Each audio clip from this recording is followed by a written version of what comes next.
Hey guys, it's Les with the Les Walden Real Estate Team here in upstate South Carolina, and we're back with our Real Estate Help Series. And today I want to talk about the art of negotiations.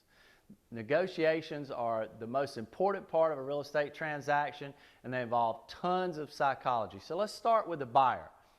When you start to make your offer, think of what your end goals are. Is it price related or terms related? Do you need 90 days to close on the property, or you're trying to get a little bit better price? You typically won't get to negotiate on both.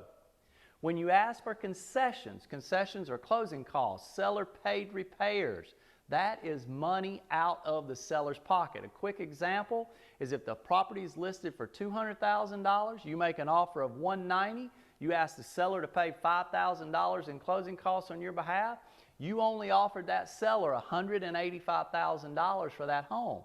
So consider that those seller paid concessions are an expense to the seller. That's money out of their pocket.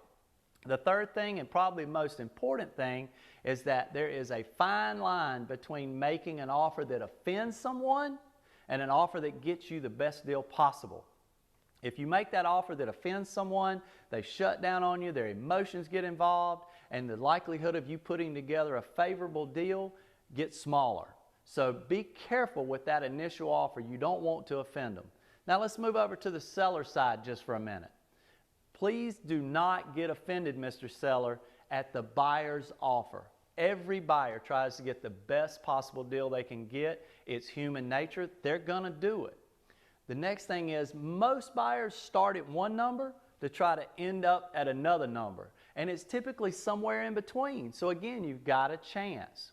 And Mr. Seller, you also need to consider dollars and terms. If you're moving to another area and you don't need to be there for 90 days and you don't want to move twice, maybe getting an extended closing is more important than getting that last $1,000 out of the transaction. So consider what your most important goals are. And then for everyone involved in the transaction, try to get to an agreement just as quickly as you possibly can. If you go back and forth with negotiations, people get tired of the deal.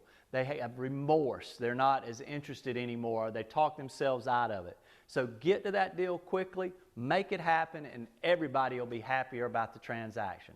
Hope this helps. Guys, if you agree with me, disagree with me, have comments, send me an email, les@leswalden.com, or call my office at 864-985-1234. Until next time, we'll see you on our Real Estate Help segment.